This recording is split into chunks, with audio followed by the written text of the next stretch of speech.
I'm still pissed about COVID. Truly, I am. In many ways, I feel like years of my life has been taken from me. Right now, it's 2025. COVID happened what? End of 2019 worldwide, but truly beginning of 2020. That's half a decade ago. And we're finding out the repercussions of the pandemic and the lockdown on a daily basis. In many ways, the zeitgeist is cooked. Gen Alpha can't read and write. Everyone is high-strung, chronically stressed, cortisol through the roof. Nobody can agree on anything. Everything is highly polarized and controversial. There's no room for nuance in anything. And in many ways, we were living in a dystopian hellscape. And in this video, we're going to unpack exactly why. And we're going to try to find out if there's any hypocrisies that need to be addressed. Recently, this was posted on January 25th, 2025. The CIA now favors lab leak theory to explain COVID's origins. This is posted by the New York Times. I remember explicitly during this time that if you were to suggest that COVID perhaps came from a lab, you were racist, a conspiracy theorist, and in many ways, you were an anti-intellectual. There was a certain level of contempt held for you. At least that was my lived experience. A new analysis that began under the Biden administration is released by the CIA's new director, John Ratcliffe, who wants the agency to get off the sidelines in the debate. The CIA has said for years that it did not have enough information to conclude whether or not the COVID pandemic emerged naturally from a wet market in Wuhan, China, or from an accidental leak at a research lab there. So the idea of the wet market is that during communist China, throughout the years, there's been many famines, which basically gave everyone the green light to eat whatever they could find, which is why you have exotic animals being consumed for food, for survival. But what you get with that in some cases is zoonotic spillover. Diseases, germs, viruses from all walks of the animal kingdom hopping over to humans. And you could see how that could be a problem. But the agency, the CIA, issued a new assessment last week with analysts saying that they now favor the lab theory. There's new intelligence behind the agency's shift. The analysis, however, is based in part on a closer look at the conditions in the high-security labs in Wuhan province before the pandemic outbreak, according to people familiar with the agency's work. Some American officials say the debate matters little. The Chinese government failed to either regulate its markets or oversee its labs, but others argue it is an important intelligence and scientific question. I think it's important, regardless if it's China's fault or not. We need to know where it came from so that we can prevent it again from ever happening. And there needs to be some level of accountability, but I don't think we'll really get that. Since the outbreak of the pandemic, questions have swirled around whether the two labs handling coronaviruses in Wuhan had followed safety protocols strictly enough. So, why were we studying coronaviruses in the first place? It's an interesting question. Is it for biological warfare? Is it so we get a better understanding of how they interact with humans so that we could prevent it? I don't know. This is what's known as gain-of-function research. What we do know is that bats carry coronaviruses, and there's many coronaviruses like COVID-19, but we'll circle back to this because once we talk about SARS, like the proto-COVID, we get a clearer picture. Mr. Ratcliffe has promised a more aggressive CIA, and it is possible he will get more actions to penetrate the labs in Wuhan or the Chinese government in search for information. It will not be an easy secret to steal. The senior ranks of the Chinese government do not know and do not want to know, American officials have said. If it came from a lab, which apparently that's no longer off the table, it's actually being scrutinized, who's to blame here, right? Is it like a rogue scientist that knocked over a fucking beaker and caused a global shutdown, caused misery for the entire species, put us through some of the dumbest shit ever? Maybe. It could be one guy. 5 agencies, including the National Intelligence Council and the Defense Intelligence Agency, assessed that natural exposure most likely caused the epidemic. But they said that they had only low confidence in their assessment. I still don't understand how they don't know. Until now, 2 agencies, the FBI and the Department of Energy, thought a lab leak theory was more likely. To me, if you follow Occam's razor, it a random bat spawned in with a deadly virus and a guy ate it and infected people, or holy shit, There's a lab performing gain-of-function research on specific coronaviruses, and oopsie daisy, security breach, spaghetti-o. Like one of them requires a lot more entropy. One of them is human error. I'm not saying it's impossible, it just sounds unlikely. The lab leak theory to me has more credibility. It's a simpler answer. And we have yet to find like patient zero, like in terms of the bat. We haven't found the animal that has it, the zoonotic spillover. So I thought that was interesting. That's the New York Times talking about it. Now, there's a German spy agency that also believes COVID likely started in a lab. This was posted March 13th. So this is recent news. This is 2025.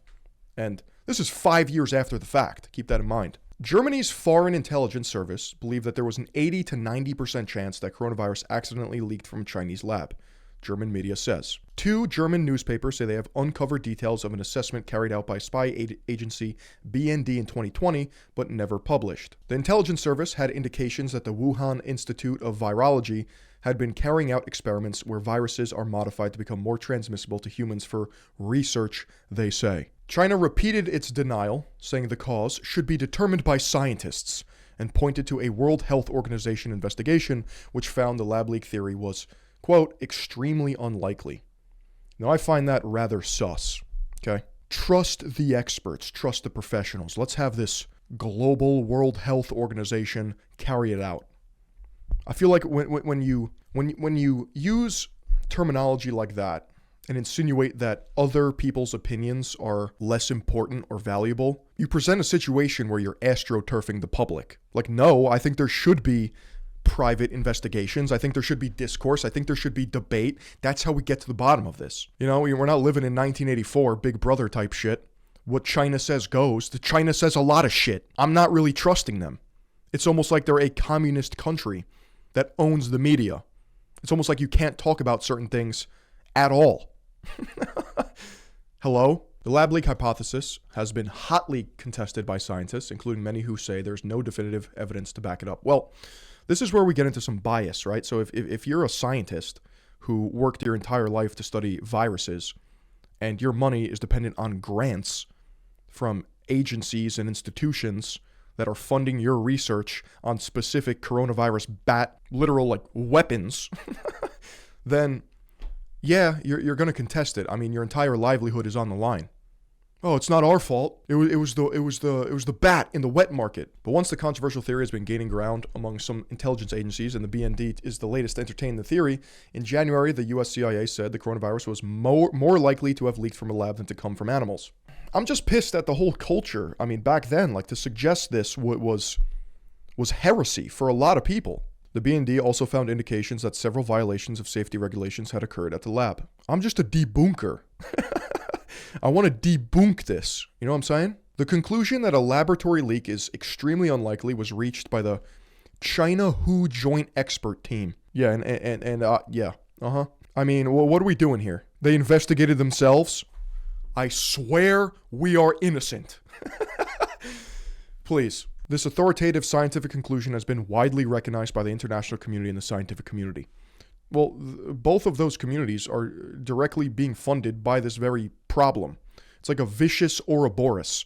Why are we researching this in the first place? Just in case it happens to escape a wet market? Does bat soup really go that hard? The WHO investigation in early 2021 saw a team of scientists fly to Wuhan on a mission to look into some of the source of the pandemic. After spending 12 days there, which included a visit to the laboratory, the team concluded the lab leak theory was extremely unlikely. Supporters of the natural origin hypothesis, which was backed in the WHO report, said COVID-19 emerged in bats and then jumped to humans, most likely through another animal or intermediary host. But Philion, why does this matter in the first place? Who cares? The pandemic was so 5 years ago. I just want to draw everyone's attention to the language and the culture that existed, the zeitgeist around that time. It sucked. Some of you can probably identify with this. I mean, like, families were torn apart over just, like, asking questions.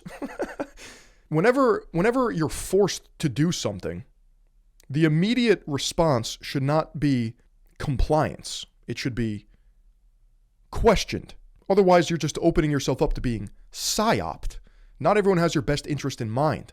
In terms of that, I mean, we could talk about mask mandates. We could talk about people losing their jobs over this, temperature checks, COVID vaccines, boosters. I mean, it was like fall in line or you're a black sheep. But trust the experts. The experts know best. You don't think experts are ever open to corruption? You don't think they're ever paid off? You don't think that they're ever acting in their own self-interest? You are a clown. You are a bozo. There's one rule for the rich and another for us. That's an interesting point. A lot of these people weren't even following the very things that they wanted to instill on the masses. So check this out. I remember when it came to vaccines, this is Mayor Bill de Blasio of New York City. Free fries, free burgers, just get vaccinated, right? Did you say free fries when you get vaccinated? I got vaccinated.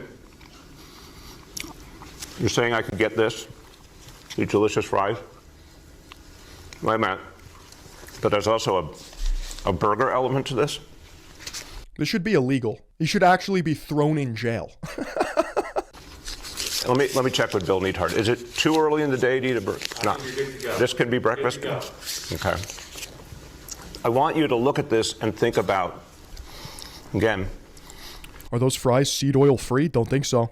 Some people love hamburgers, some don't. Really want to respect all ways of life. But if this is appealing to you, just think of this when you think of vaccination. Vaccination. I'm getting a very good feeling about vaccination right this moment. So I'd be lying if I didn't have vaccine hesitancy when it comes to the COVID vaccine. Just from a sheer logic perspective. Coronavirus happens, pandemic rolls out. All of a sudden you have Dr. Fauci, head apothecary, alchemist, right? Mandatory vaccines for everyone. Well, mandatory in many ways, because if you didn't get vaccinated, you would face repercussions. Why would I be hesitant? Well, I think it's healthy to be inquisitive and to question a lot of things. So this pandemic happens, and all of a sudden we have a cure for it, just like that. Like 1, 2, buckle my shoe. Oh, we found the cure. We found the vaccination that will prevent this disease from spreading. I mean, how many months did it take? Does anyone know? 3, 4? I mean, shit. They speed ran the vaccine, 100% completion. They didn't let me in a public building during a snowstorm over a vax card. Yeah. I went to a concert with one of my best friends who's now deceased, rest in peace, and it was one of the last memories I had with him, and it was during the pandemic, but it was on like the tail end. So if you had a proof of vaccination card, holy fuck. If you had a proof of vaccination card, you can attend the event. So as long as everyone was vaccinated, it was like an inoculated event, whatever. And he had to get a COVID test because he wasn't vaccinated. And there's a lot of people like that. There's a lot of people who refuse the vaccine. I was convinced into getting it because I have healthcare workers in my immediate life, and technically I'm immunocompromised because I've had childhood asthma my entire life. Now I've grown out of it. I've out-trained it in many ways through cardiovascular fitness, weightlifting, stuff like that. But whenever I get bronchitis or whenever I get really bad allergies, the asthma works as like an exponential factor that throws my lungs, I can't even fucking breathe, throws my lungs into a tizzy. Asthma was considered a comorbidity, right? We know that COVID had extra poison damage on those with comorbidities, like being morbidly obese, having breathing problems, cardiovascular problems. Dude, I think I'm dying. I just gotta eat this. I think a CCP agent is fucking activating 5G technology and just killing me on stream. God damn. Either that or a strawberry seed is stuck in my esophagus. And a vaccine's hitting right now. I got the Pfizer, right? The double dose. There was Pfizer, Moderna, Johnson & Johnson, and I think there was like one other. Immediately, people talked about how there were side effects to the Johnson & Johnson one. They're like, that's the sus one. You don't want that one. I remember Moderna had like more immediate side effects of like, you'll feel like shit. You'll have like aches and pains. Pfizer seemed like the choice for me. That's what I went with. During this time, I remember driving to like a military facility near me, getting the jab, but it was in 2 doses, and yeah, I felt like shit after it. I mean, Call me Pfizer Phil, the way I took both jabs, right? And they came out with boosters. But it turns out the vaccine didn't stop the transmission of the virus. I don't think it ever had an effect on that. Did it mitigate the side effects? I don't know. I've had COVID, I think 3 or 4 times. And every time I felt like ass. I don't know if it's the case that some of the strains are weaker than others. The argument at the time for getting the vaccine was there's no downsides to it, right? The science checks out. If you're young and healthy, you should get it. Why not?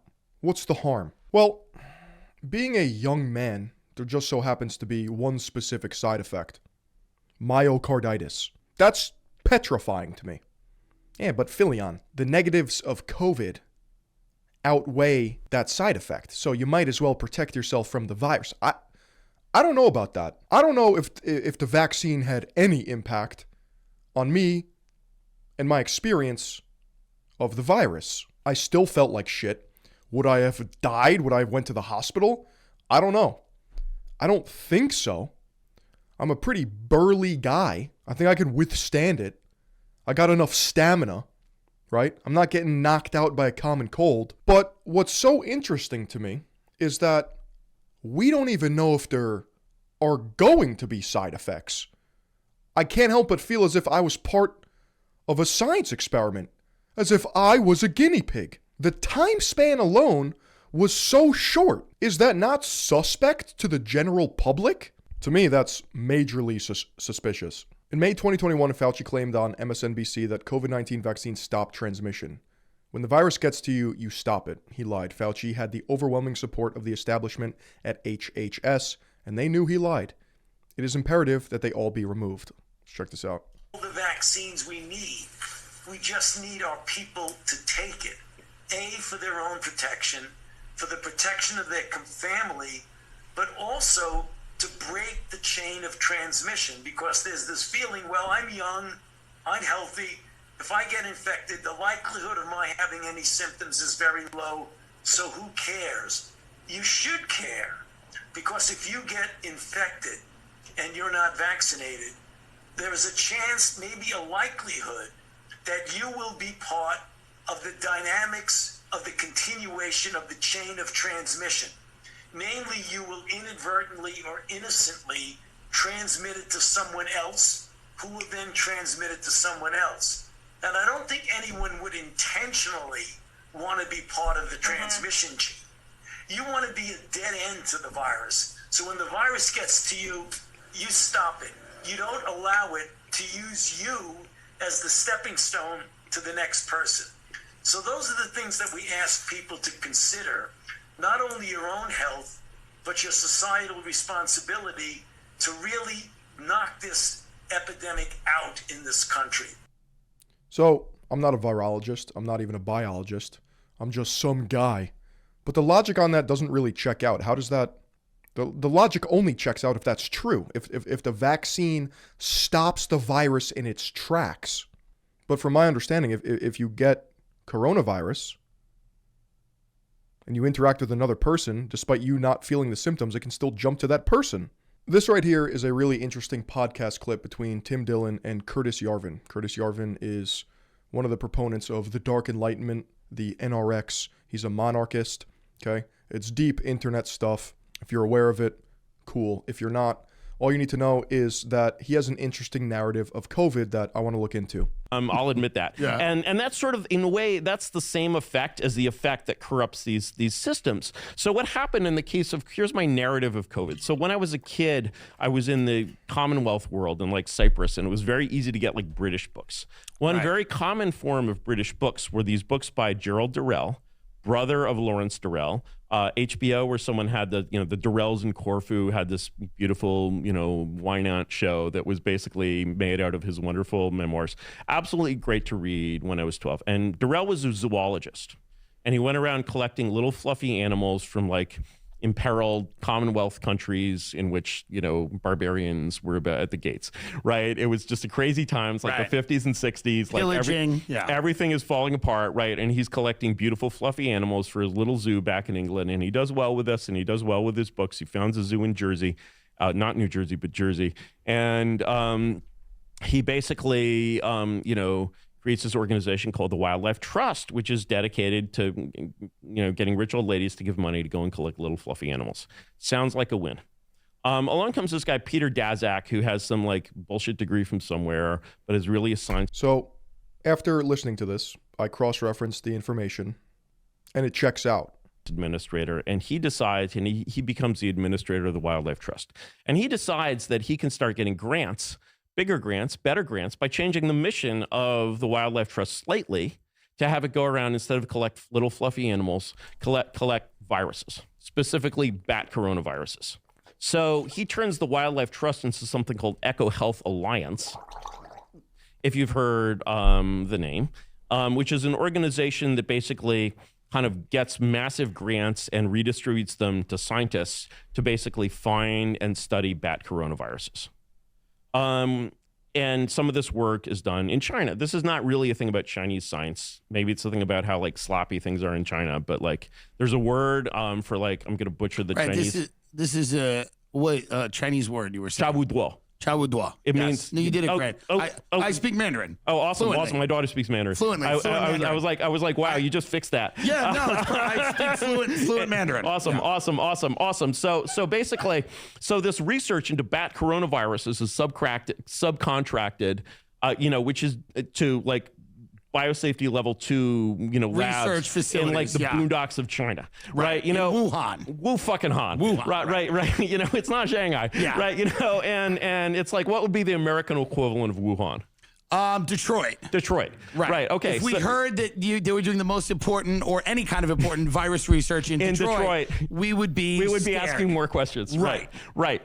So this research is basically subcontracted to Detroit. Now, two things about this research. One is its justification is to, quote, predict the emergence of, novel coronaviruses. The cause of this research was the original outbreak of SARS. Right. And in fact, one of the people involved in like virology governance is that. So what a lot of people don't know is that SARS is pretty much proto-COVID. This has happened in the past, but it didn't reach the levels and height that COVID-19 did. Where do you think SARS came from? The technical advisor to the Steven Soderbergh film Contagion, which is well worth watching, which is from the mid-aughts, I think. Yes. Which is basically explicitly about a bat coronavirus. Yes. So because this happened, basically bat coronaviruses are a problem. So and Peter because it's a problem. I have an article here. House panel concludes that COVID-19 pandemic came from a lab leak, right? The 2-year probe led by Republicans faults agencies for pandemic response as Democrats on panel challenge final report findings on SARS-CoV-2's origin. SARS-CoV-2 did not originate naturally, as many scientists think, but likely leaked from a lab in Wuhan, China. I mean, if that's not like another red flag, it's like, what are we doing over in Wuhan? Why are we researching this? And why are we pretending that it's coming from natural sources? Yeah. So we're popping the stack now. So getting back to this problem. So, okay, bat coronaviruses are a problem. Therefore, they're important. Therefore, you can get grants to study them. You don't have to rely on little old ladies anymore. Instead of collecting animals, you're collecting bat viruses, which means you collect bats. So basically the same thing, right? Right. You're getting all these grants to study bat coronaviruses. The more important your work is, the more money it will get. Basically, the deadlier the virus, the more money. Makes sense. We allocate money by importance. Yes. Right. The more dangerous bat coronaviruses are, the more money you will get. Now, bat coronaviruses are bat viruses. To operate in humans, they have to mutate. They have to be changed. They have to be mutate either naturally through passaging, or they have to be artificially through in editing. a lab. In the lab, and we know that was going on, and we know that basically in the course of like 4 days, the like head virologists of the world changed their minds, which they'd come into like, this looks like a lab leak to this doesn't look like a lab leak. Right. There will never be any accountability for these motherfuckers. Never. And there's no power that's going to say. So you're saying it's like the fitness industry, create a problem, then sell the solution to the problem. 100%. Welcome to the deep dark corners of endgame capitalism. Oh my, am I a socialist? No shot. It's just money corrupts. Hey, science, you're fucked. And the way in which science is fucked is like, this is a good example case, because basically here is this problem of like bat coronaviruses. It's a real problem. No one disputes that.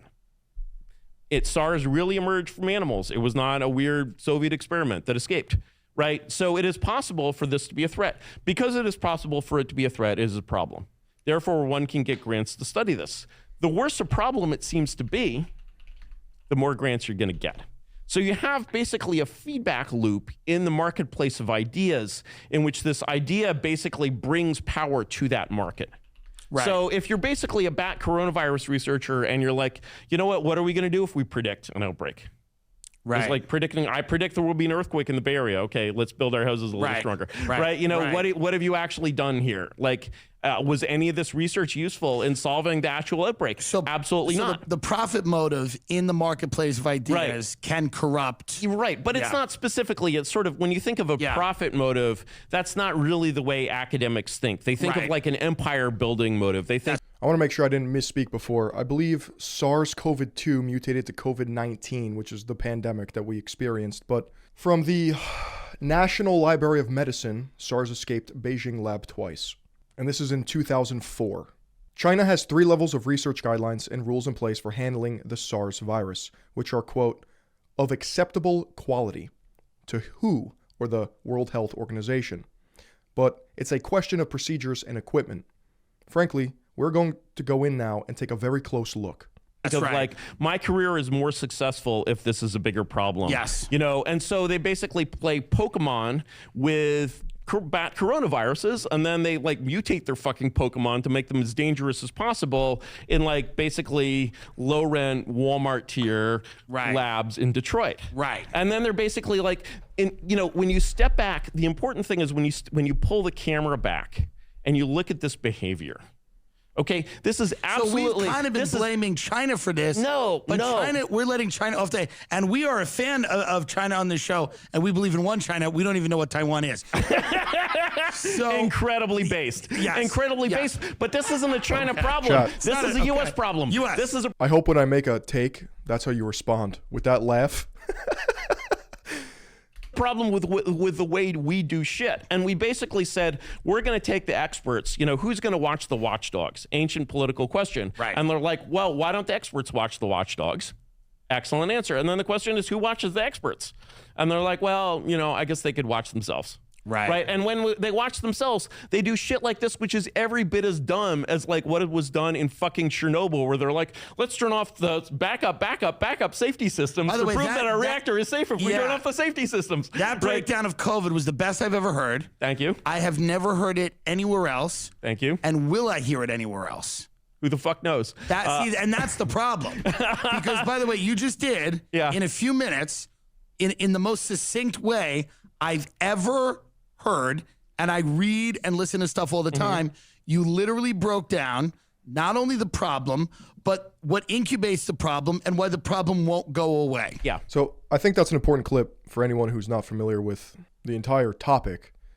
It kind of flew under the radar because not many people know who Curtis Yarvin is, but this was back in 2022. Here we got some Twitter threads. Senator Rand Paul opens a bipartisan hearing on COVID origins by reading the statements of virologists who privately agonized about the lab leak theory but cried conspiracy theory publicly. Lab. To answer this question, let's revisit the early days of the pandemic and examine what some of Dr. Anthony Fauci's inner circle said privately about the origins of the virus. Discussions that were only revealed through FOIA litigation. Christian Anderson wrote, "The lab escape version of this is so friggin' likely to have happened because they were already doing this type of work, and the molecular data is fully consistent with that scenario." Ian Lipkin stressed the nightmare of circumstantial evidence to assess regarding the possibility of inadvertent release, given the scale of bat coronavirus research pursued in Wuhan. Bob Gary said, "I really can't think of a plausible natural scenario where you get from the bat virus or one very similar to it to COVID-19, where you insert exactly 4 amino acids, 12 nucleotides, and all have to be added at the exact same time to gain this function. I just can't figure out how this gets accomplished in nature." According to Gary, it's not crackpot to suggest. I didn't even think about that, how specific that when it comes to the amino acid chains, everything had to line up perfectly to jump to humans. This could have happened given the gain of function research we know was happening at Wuhan. These are all private statements, which you'll discover today differ greatly from their public statements. The witnesses were sworn in, but by his opening statement, Gary has made a false claim. Gary claims his authors had not ruled out a lab origin at the time of writing Proximal Origin from February through mid-March 2020. Chairman Peters says, I'm a professor and associate dean at Tulane School of Medicine in New Orleans. And the reason you may know me is because I'm an author on a peer-reviewed paper that appeared in Nature Medicine entitled The Proximal Origin of SARS-CoV-2. It's almost like when you find fingerprints, that might mean there was a hand committing the crime. In the Proximal Origins paper, my co-authors and I discussed several different possible origins of SARS-CoV-2.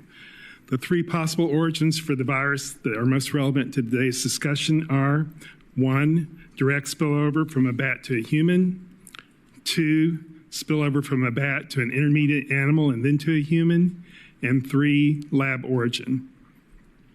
At the time of writing the Proximal Origin paper in early February to mid-March 2020, we did not rule out any of these three pathways. Based on the current available evidence, I believe that the most plausible origin of SARS-CoV-2 is spillover from a bat to an intermediate animal and then to a human. I further believe the available evidence indicates that this spillover happened naturally, likely at the Henan seafood market in Wuhan, China. I do not believe that the available scientific evidence, when considered holistically... So there's a lab studying gain-of-function research in Wuhan, China, but it's a more likely explanation that zoonotic spillover happened at a wet market that's also in Wuhan, China. I mean, like, give me a fucking break. What is the logic here? Supports that the virus was created in a lab at the Wuhan Institute of Virology. However, I am first and foremost a scientist, and I will adhere to the scientific method. You might as well have a giant neon sign that says bioweapon facility, and then you're just nah, probably not. So I will continue to evaluate new evidence and reassess the validity of my scientific hypotheses regarding the origins of SARS-CoV-2. 2 of the 3 planks for a natural origin cited by Gary have been debunked. The idea that DNA from raccoon dogs or another animal commingled with SARS-CoV-2 RNA was largely based on a hasty misreading of Chinese data and has never been published in a peer-reviewed journal. No correlation was found between plausible intermediate host animal DNA and viral RNA. The idea that the virus spilled over twice has been debunked by the publication of high-quality intermediate genomes. The paper responsible for the 2 spillover hypothesis have been found to have serious and perhaps fatal errors. The 3rd plank, the idea that the early cases cluster around the market like a bullseye, is clouded by Chinese censorship. And genetics. First, the epidemiology. The early cases from December 2019, before the disease was even described, all centered around, in fact, they painted a bullseye on the Henan seafood market. The molecular forensics. Environmental samples were collected from the market after it was closed. The hotspot of SARS-CoV-2 positivity, the RNA, was in the southwest corner of the market. I mean, what a scapegoat cop-out, too. Because if you put the 2 of them next to each other, it's like, well, it could have came from the wet market. We'll just close down the wet market. But we will continue the research of COVID and gain-of-function research in bats right next door. From raccoon dogs and mass palm civets was found in these samples, commingling with the SARS-CoV-2 RNA. Genetics. The SARS-CoV-2 spilled over at least twice in the market. The phylogenetics, the genetics of the virus are very clear about that. That is not compatible with a lab leak. That just offers a level of plausible deniability that I don't really believe in. Does gain-of-function research improve public health? The research in question has zero civilian practical applications.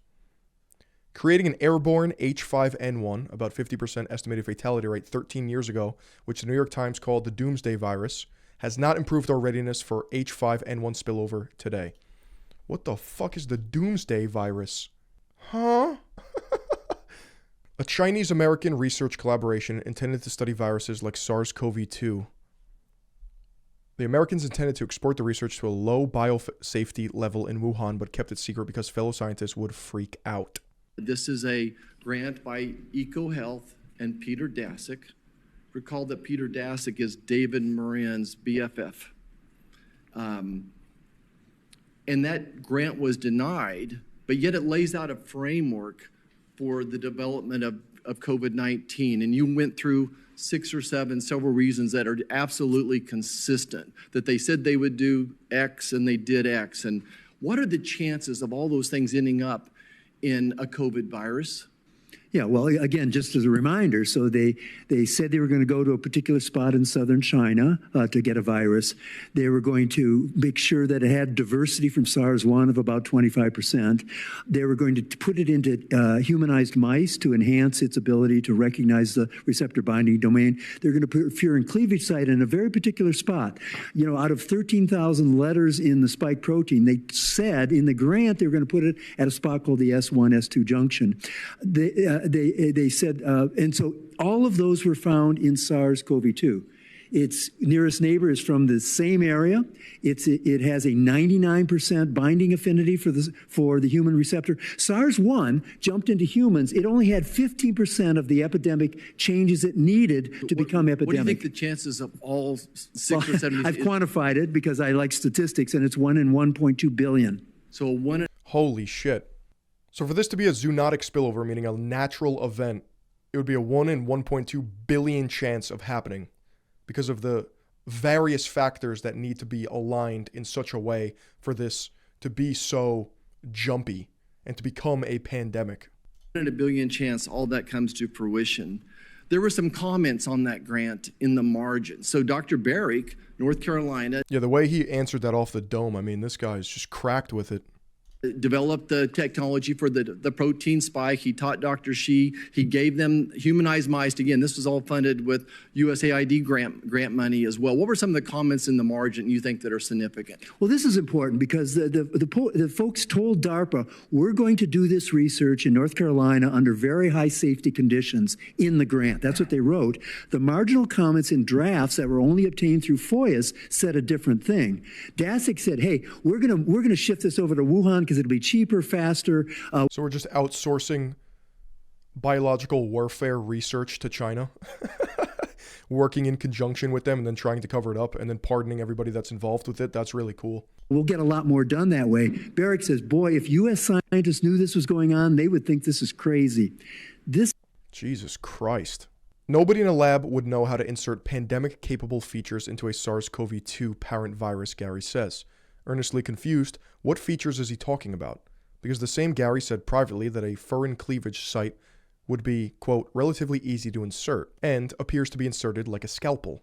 Dr. Quay mentioned the virus called Banal 2052. That virus is extremely close to SARS-CoV-2. In fact, if we isolated both of those viruses out in nature and didn't know anything about a pandemic, you would say those are, in the same very close family together. So Banal 52 is essentially a very close member of SARS-CoV-2. It's got all the genetic features of SARS-CoV-2. Certainly the fact that virus is in nature shows that SARS-CoV-2 could have arisen through a natural process.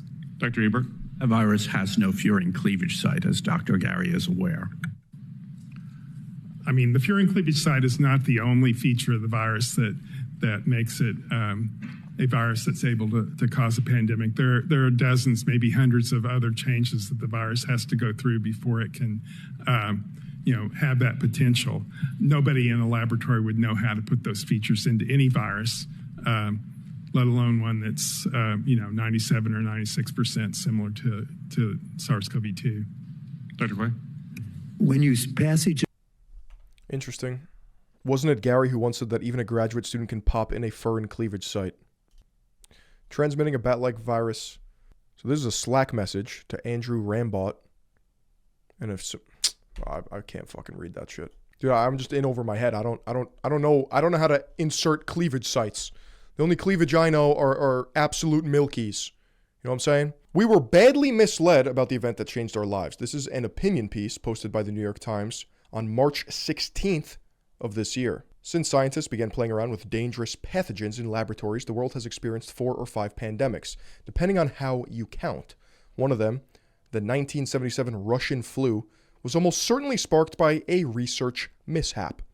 Some Western scientists quickly suspected the odd virus had resided in a lab freezer for a couple of decades, but they kept mostly quiet for fear of ruffling feathers.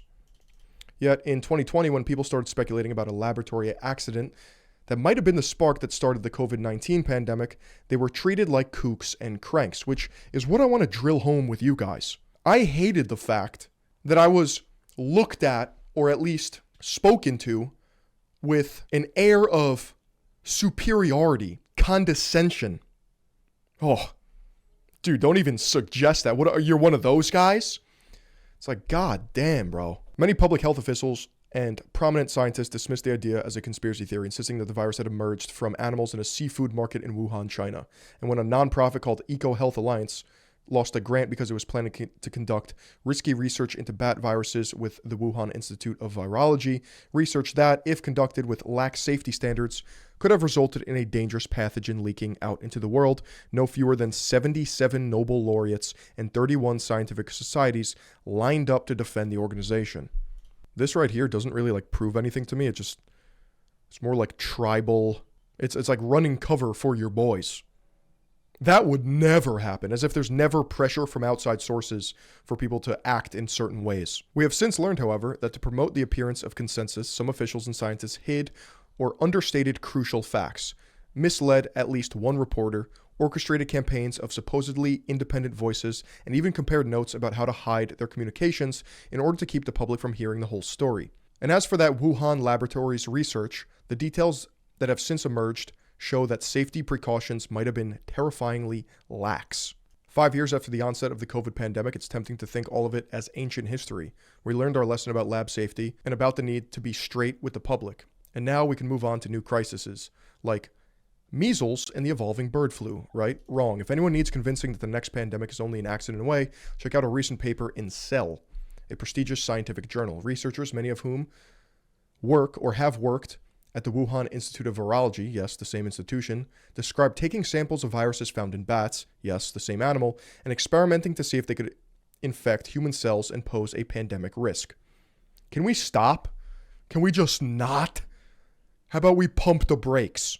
Why are we virus maxing right now? That's an interesting analogy. You'd think that by now we'd have learned it's not a good idea to test possible gas leaks by lighting a match. And you'd hope that prestigious scientific journals would have learned not to reward such risky behavior. I just hate the lack of accountability on all fronts. Nobody's here to actually clean up this mess. It's just a bunch of finger pointing, and to this day we just don't have answers. And that's not good enough for me. To this day, there's no strong scientific evidence ruling out a lab leak or proving that the virus arose from human-animal contact in that seafood market.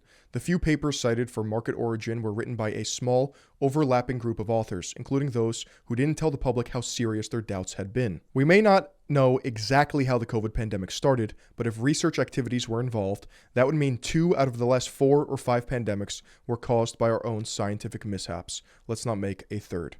I think that's being generous. I think that's extending way too much, empathy to the entire situation. To me, it's checks out. I mean, I don't really believe in coincidences. To summarize, we had the CIA, which now favors a lab leak theory. We have an independent German spy agency favoring a lab leak theory. We have proof that there is gain-of-function research happening in a Wuhan lab. COVID was seen before in other coronaviruses that have escaped labs, like in 2004. We have a 1 in practically 1 billion chance of everything aligning to have the perfect amino acid profile and furin cleavage site, whatever that means. Nah, we probably just got lucky. It was probably that bat in a wet market. Can't wait to wear 9 masks and get 40 boosters. I just want to know what's in my arm. Why is that a controversial statement? What is in my arm, Fauci? Please tell me. What I don't understand about the specific COVID vaccine is, does it ever get metabolized? I don't know if I'm even expressing this correctly. Or can this shit have side effects 10, 20, 30 years down the line? What's the half-life? I ate the bat soup and now I got a sore throat. I just want to know what's in my fucking arm, bro. I just want to know what's in my arm. And you know what's really unfortunate about this entire situation? It has given people a level of health anxiety that is truly just reaping havoc on the mental. Because now whenever something bad happens, it's oh, Am I being activated right now? Am I going to drop dead? Do I have myocarditis? Is this some unknown side effect? There's just too many unknowns. And I think that's fair to say. People lost their jobs over this shit. But then the government was like, whoopsie daisy. It's kind of unconstitutional to fire you over this. So can we get you back? And then there's the whole like religious exemptions and shit, right? It's not fair. It's never been fair. Societally speaking, I think the pandemic has just killed any hope of community. I mean, people can't even go in public anymore without having crippling anxiety, and I'm speaking in general terms here, but take a look at the youth. Everything about it divided the people. People clapping in the streets, like dancing every night, like celebrating, oh, we're all human. You had Chinese drones with megaphones telling people to stay inside. 2 weeks to stop the spread. This shit just culled the elderly and weak, bro. I never got my college diploma. There was like a virtual graduation walk, effectively making my entire college education just like for nothing, you know? Can't even have that one physical accomplishment, receiving my diploma. So I think I'm rightfully pissed off. I mean, it led to a depressive part in my life where I was told to stay inside. I was told to take the vaccine. I'm not allowed to ask questions about it. I was told you can't see people. You can't hang out with people. Everyone is now antisocial. Gyms were closed. Parks were closed. You couldn't go outside. I literally put on excess weight. I got fat, bloated, and angry at the world because I was angry with myself because I wasn't able to do anything. I wasn't able to express any sort of humanity. And it came out of nowhere. It was a violent shakeup. And I cringe and recoil at that period in my life, man. I think a lot of people feel the same way. Just sucked.